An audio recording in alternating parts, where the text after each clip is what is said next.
Welcome to Wines We Drink, a podcast for wine lovers and learners. I'm Charlotte Norsworthy Varnum, and together with my counterpart Keith Herndon, we'll be exploring a new wine each week. Keith is a lover of wine, and I'm a learner of wine, and we hope you'll sip along with us. Welcome, everyone, to the Wines We Drink podcast. You have found our summer fun project, and we are so glad you're with us. I'm Charlotte Varnum, and I'm joined, as always, by my co-host, Keith Herndon, a certified wine sommelier. Charlotte, thank you. Yes, once again, we're in my wine kitchen where the show's magic happens, right? Yep. We open a bottle of wine, we talk about it, and then we turn it over to you for some wonderful cheese and food pairings.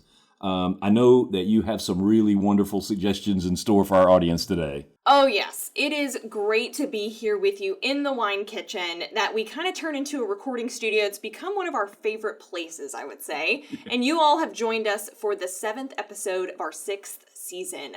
If you missed any of our previous episodes from this season or earlier seasons, you can find them on all of the major podcast platforms, including Apple Podcasts and Spotify. And we also have a complete episode guide to all of our seasons and episodes at wineswedrink.com. Yes, in last week's episode, we celebrated the midpoint of the season with a delicious sparkling wine from Great Britain. Yes, Great Britain. If you missed that episode, please listen to it. It was a surprise. It was all the proof that we needed that climate change allowed the Brits to arrive on the world stage, right? The world wine stage. They've always had the soil, but as we learned last week, the increase in their average temperatures has transformed Sussex into just an ideal place for sparkling wine grapes. That was such a fun episode last week and a fun new territory for us to explore. But now we're at the point in our season where we're turning our attention to red wines. Now that we're here on the back half, that's typically how we move.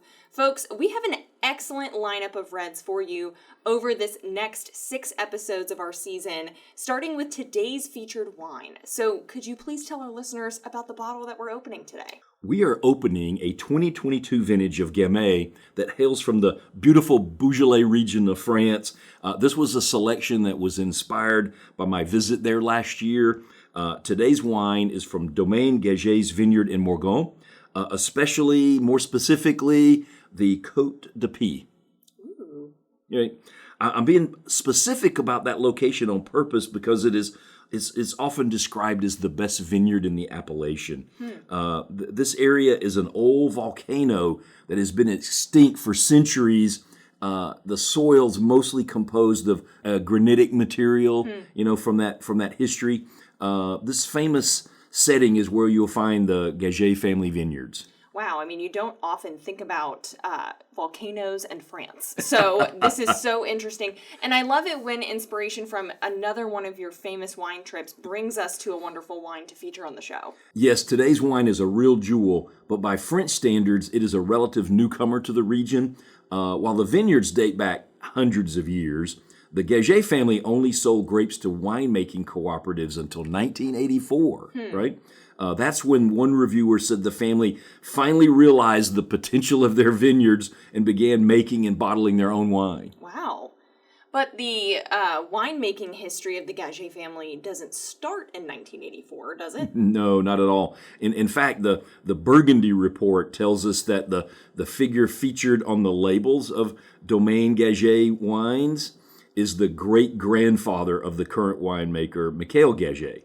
Wow. The image depicts him when he was the winemaker at Chateau Perrot, where both he and Michael's grandfather previously worked, right? So this is a historical portrait that is used across all the wineries' labels to honor that family history, that multi-generational heritage, if you will, in the winemaking business. Well, the multi-generational heritage in winemaking seems to be safe then, with Mikhail, if today's bottle is any indication. Of course. I mean, he's a winemaker who understands what the land is giving him. So he has embraced the whole idea of minimal intervention winemaking. The grapes are handpicked and fermented whole cluster. They undergo a carbonic maceration, resulting in a really well-structured wine. All right. Well, Keith, that was a lot of some wine jargon. Okay, that was folded in there. So, let's explain some of that for our audience who may not be up to snuff on what carbonic maceration means. Certainly. Sorry about that. Sometimes I do kind of nerd out on this, right?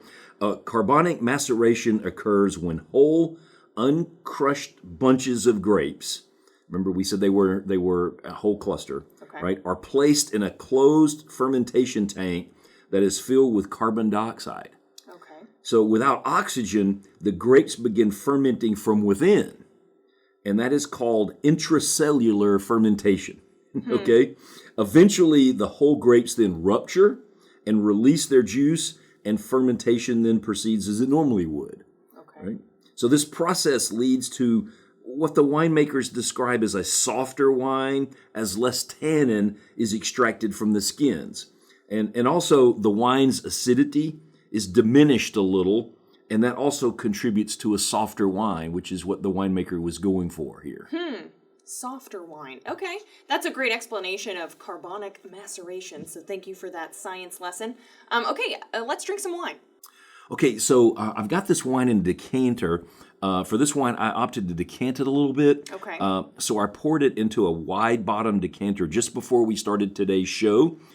For many of the Beaujolais wines that are relatively young, you really don't need to decant, but ours is for Morgon, which I mentioned earlier, and that's an area known for some serious structure in the wines. So I thought a brief aeration would help open this wine up just a bit. Okay, yeah. Right. So let me pour your glass here. Yeah, absolutely. And a decanter is essentially just like you were saying, a wide-bottomed glass vessel to put the wine in there. And this one is especially wide bottom. Yes, I would agree. Quite wide. It's like a dinner plate at the base of it. And so as you're pouring it, the color here is what I'm noticing. It's popping. It's a deep purple. Yes, absolutely. There's an intensity to the color. I mean, deep purple indeed. I mean, that's about Almost the only way to opaque. describe it. Yes, right. When it, you can't really see your fingers through it almost. Okay. All right, so let's take a sniff. Yep. Wow. I mean, and on that kind of purple site, there's definitely notes of blackberry on the smell. And honestly, what I would describe as kind of that old candy store licorice smell. You know? Right. That's a good description, Fruity. Charlotte. Yeah, I'm getting some of the cherry notes as well as some raspberry. Yeah. Right. And then, put your nose in there and you're going to get some floral notes. And that's the violet notes that I would expect from a Gamay. So this is pretty typical then. That violet is, yes. But, I must say that no matter how good my nose is today, I would never have thought to come up with this line that I researched from Wine Enthusiast Review. Quote, raspberry and dried orange peel play table tennis on the nose with an audience of Darjeeling tea, moist earth, and dried fieldgrass, end quote. Wow. Okay. What a visual, all right? It's like an Olympic event. Table tennis on the nose between dried orange peel and raspberry. And what an audience. I mean, man, I'm not even sure what to do with that. And you're right. I would have never. It's that wine poetry that we've brought up before about how it really does help transport you and transport the senses. So on that note and on that nose, let's see if the audience kind of translates to the taste. Great plan. All right, so let's go in there for some sips. Oh. Well, every time I drink this wine, I'm mesmerized by the harmony in the black fruit notes. Right, yes. you get the blackberry that was on the nose and black cherry. And then the red fruit notes come out. You get the raspberry and, of course, some tart cherry in there. Right, I have another. Definitely the tartness was what was so surprising. Charlotte, you're going to have to indulge me again. Okay. So that I can read once more about how the Wine Enthusiast Review, stated this harmony that we're talking about here. Okay. So, quote, the mid-palate echoes the nose while at once channeling a red and black fruit mix that dances between your cheeks and doesn't let you reduce the wine to one or the other, end quote. Wow, yes. I mean, that is the definition of harmony, right? You can't have one without the other. And that fruit harmony is so wonderful here. It also has some nice minerality, I feel like, that you can trace back to that story of the volcanic soils, the historic soils that you mentioned. But my favorite thing about this wine is how juicy and long that finish is. That's also such a surprising component. And in that long finish, you can really appreciate the wine's silky tannins. It's not astringent at all. No, not at all. No astringency here. And I think that goes back to what we were talking about in that carbonic maceration lesson, right? Mm-hmm. Where they were going for that softer approach, right? It's an elegant wine with all of the characteristics you want to see in a Morgon Beaujolais, right? When I first drank this wine, I had this internal debate, right, as to whether it was a medium-bodied wine or a full-bodied wine. Yeah. I've seen some reviews that called it full, and I've seen others that called it medium. James Suckling described it as a medium-bodied wine, and that's kind of what I settled on, right? Yeah. The overall mouthfeel is a bit lighter than I would expect from a full-bodied wine. Right. I do think that that those licorice notes that we were that we were smelling are what also maybe convince you that perhaps it could be a full-bodied experience when you're drinking it, but that finish is really where I would agree with you, that this is an elegant wine and one that's, just a lighter body than you would expect. So how much will our listeners need to pay to enjoy this medium-bodied French elegance in a bottle? Well, I found the bottle that we're drinking today for $23. Whoa. Which is a steal of a deal. Steal of a deal. The Vivino app lists the national average price at $49. Man. Which is considerably more than I paid for it. So my advice on this label is to shop around and see if you can find it for close to what I paid. But I will add that a wine of this style and quality for less than $50 is a really good deal. Yes. And by quality, consider that our wine today has 4 out of 5 stars on the Vivino app, which placed it among the top 6% of wines in the world. And both Wine Enthusiast and Wine.com gave it 93 points, and Suckling, which I was mentioning earlier, rated it with 92 points. See, great scores for such a really good wine. We're playing table tennis. I do hope that most of our listeners can find it for the $23 that you paid. This does not feel like a $23 bottle in terms of just the unraveling of the experience. I'm so impressed. Well, I'm glad that you are enjoying the Gamay, considering the history of this grape. Right? It's really fascinating history behind it. Yeah, what do you mean? Well, one of the many descendants of Pinot Noir, the Gamay grape is an ancient variety. But wine historians note that one of its earliest recorded mentions is from 1395, when the grape was banned from Burgundy. Banned? Yeah, banned. The Duke of Burgundy, Philip the Bold, as they called him, right? What a title.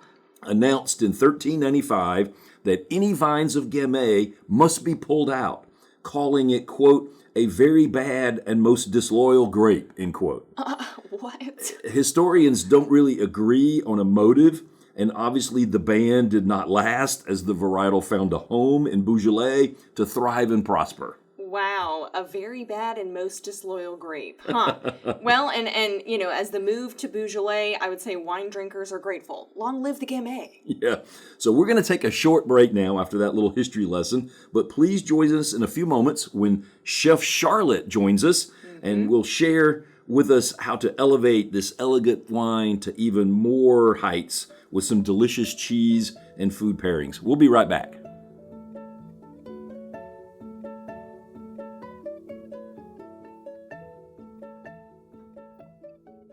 Welcome back, everyone. You have joined us for the 7th episode in Season 6 of the Wines We Drink podcast.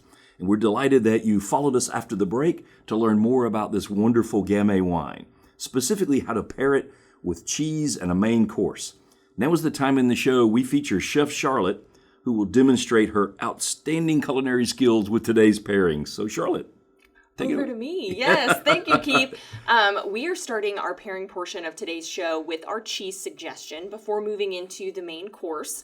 And just like we did in episode 5 when we paired our white Burgundy with a French Chèvre cheese, we're staying in France again to pair our Beaujolais with a French Emmental cheese. Staying in that regional harmony, I like it. Yes, of course. So French Emmental is a cow's milk cheese. Often produced in the French Alps, which you know is known for its mild, nutty flavor. It's a firm, pale yellow, and it's popular for slicing and melting into fondues or making dishes like the famous croque-monsieur. Well, it's a delicious cheese. So why does Emmental work with our Beaujolais today, right? Well, a Morgon Beaujolais, as we've learned, provides bright acidity, fruity, and earthy undertones that I feel really lifts the cheese mild flavor without overpowering it too much. Okay, wonderful. So let's taste this cheese and some wine. I see that there's some here. Yes, we've got a nice big old slab here, so let's slice us up Yeah, some. we're going to slice it. I brought out my little serrated cheese knife just for the occasion. Yes, and it's ironic because there are some holes and dimples in this cheese, and so you may think it's Swiss, but it's not. Kind of a cousin. Kind of a cousin, exactly. Yeah. The Okay. French version of Swiss. Right. All right, let's try some of this cheese with the wine. That's delicious. Yes. The firm texture of the Emmental allows it to pair well with this wine, which I've established is a medium-bodied red wine. This cheese, it doesn't need a highly intense wine to create that balanced mouthfeel. Right, that's exactly right. It's you get that natural complement, I would say, from the wine's fruit notes and from the nuttiness of the cheese. This cheese is soft and has a creamy factor without the need to kind of deglaze the inside of your mouth. And so I think that complements the medium-bodied texture of this wine. And as you said, it really is a regional harmony here. Both the cheese and the wine are deeply rooted in French tradition. And that's a powerful story that makes it that much easier to come up with a thoughtful pairing there. It's authentic, it's shared, it's mutual, and you don't have to overthink it too much. No, and this regional harmony in the main dish as well coming up, right? Right. Regional harmony carries through on today's story. And as we talked about in previous episodes, there's no need to overthink things, okay? The wines are so good on their own that what I want to do is complement their profile. In this case, with a regional dish, so that the combination of the two makes for an amplified dining experience. Okay, well, I'm going to finish this little bite of cheese and wine here. There you go. Right? And then cleanse the palate. Yeah, so let's have one more little bite of this cheese. One more nibble. Right? It's really good. It's really good. So, Charlotte, I just think I caught you in mid-bite, but please tell our listeners what we're about to enjoy with the main course. I mean, I can hardly wait to taste it. It smells so good. Yes, it's super aromatic. And so the dish that we're having today is a classic French dish. It's coq-au-vin. Oh, right. Okay, so when we finished compiling the wine selections for this season, I really zeroed in on pairing this wine with this dish for one simple reason: flavor matching. Okay, our Domaine Gagé Morgon Beaujolais features those dark fruity notes we were talking about, blackberry, black cherry, along with the earthy, minerally undertones. These earthy notes directly complement the mushrooms and the root vegetables in this dish, while the fruit flavors are matching that wine-based sauce that it has been braising in. Well, I love, flavor matching is just an excellent start to describe this. Are there some other crucial factors that you considered with this pairing? Yes, so coq-au-vin is a rich dish. It's fatty due to a couple of components in it. You're braising it with pancetta, you're braising it with butter, and you're incorporating some fat from the bone-in, skin-on chicken that you incorporate. But the high acidity and the firm structure of the wine acts as a palate cleanser, and it cuts through the richness, elevating the flavors of the dish as a whole. Well, I think it's time to sample some of this coq-au-vin. Yes, right? let's do it. So help yourself. I've got you a serving here on our plates. Right. It's always good to take a little interlude where we can get all this set up, right? No, absolutely. Make sure we've got a nice, beautiful helping here. Oh. I had a bite of the chicken, and I had some of this mushrooms. It's hard to get everything in on one fork. On one forkful. Those little pearl onions. Oh, yeah, those are my favorite. Oh, my goodness. Yes. My favorite. Right. Okay. I have to pour me just a little more wine. Yes, if you don't mind. That's how you know it's good stuff, huh? Right. We've been sipping and enjoying while we've been talking to you listeners. So we have to slow down a bit here and pour some more wine. What an amazing French stew. And yes, everyone, it only takes a couple of bites and sips to know that this is an absolute perfect pairing. Forces you to slow down, really. So please tell us how you selected this dish. I know there's a lot of French history in the wine, and there's French history in this dish. Was there an issue or concern that you felt needed to be addressed when you were settling on this pairing? That's a great question. I think tannins really come to mind. Trying to parse those out when you're pairing a red wine with a dish that has a red wine-based sauce.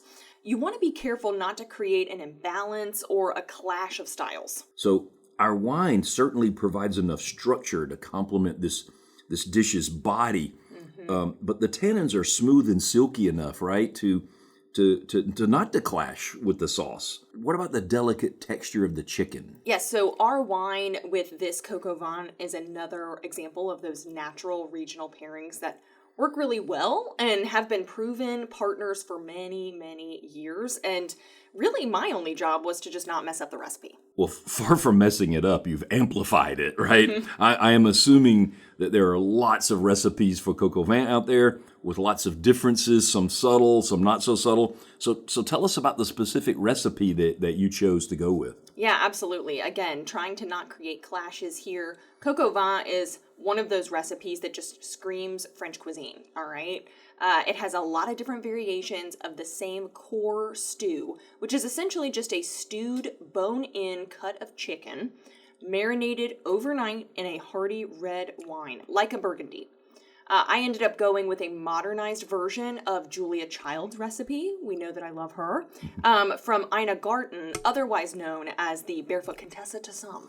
The Barefoot Contessa. I mean, what a wonderful perspective she brings to food, and particularly when she modernizes some of these classic recipes. Absolutely. Her modernizing takes on French cuisine especially just makes it to where those really complicated historic French dishes that would take days and days and days feel more accessible. What I like about her take on this recipe is that she really prioritizes just a couple of key distinctions and ingredient choices, such as, for example, using pancetta over bacon in the stew. It's a subtle difference, but the key difference here is that bacon has that smoky flavor that's injected, versus pancetta is cured in more than just salt. It's also cured in black pepper, which is a great flavor to pair with a red wine like this.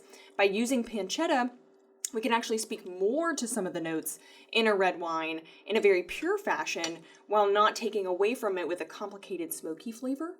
And this stew also incorporates a ton of vegetables, quite especially mushrooms as well, to bring back in some of that good earthiness that comes from the black pepper and the pancetta. So all in all, I would say a very impressive dish with lots of components going on that I've made a little bit more streamlined for still an attainable but special occasion meal. Well, I love all those details. I mean, it's truly a recipe that works, and I am the beneficiary, once again, of another one of Chef Charlotte's culinary wins. Well, thank you. I mean, I think we bring the harmony, right? We both are the beneficiaries of what we bring to the table. It's an exciting opportunity to bring a classic pairing like this to life, and so I'm glad you enjoyed it. Well, I sure did, and I'm still eating it over here. But that brings this week's segment of Chef Charlotte to a close, right? But we're going to be doing it again next week. Absolutely. And so before we hit you next week, would you be able to give our listeners some brief insights into what they can expect? Well, yeah, we're staying in France. Okay. Right? Earlier in the season, we featured a wonderful white Burgundy. So next week, we're featuring an amazing red Burgundy. Yes, a Pinot Noir from a historic chateau that I visited last year. Charlotte, would you believe the cornerstone of this chateau was laid at the end of the 1100s? Oh my gosh, the history lessons continue. I'm so looking forward to unpacking that story along with another exceptional wine with you. Yeah, and I'm looking forward to yet another one of your food pairings. It's another classic, folks. Yes, absolutely. And so, hey, as a reminder, throughout this entire season, you can follow us on Instagram at The Wines We Drink to take a look at not only the wines we're drinking, but also the fun pairings for food that we're complementing with our wines. So some great food photography out there. Hey, thank you. Thank you. So until next week, cheers, everyone. Cheers. Thanks for listening to Wines We Drink. Listen to our other episodes anywhere you get your podcasts, and be sure to follow us on Instagram at The Wines We Drink, and check out our episode guides at wineswedrink.com. Cheers.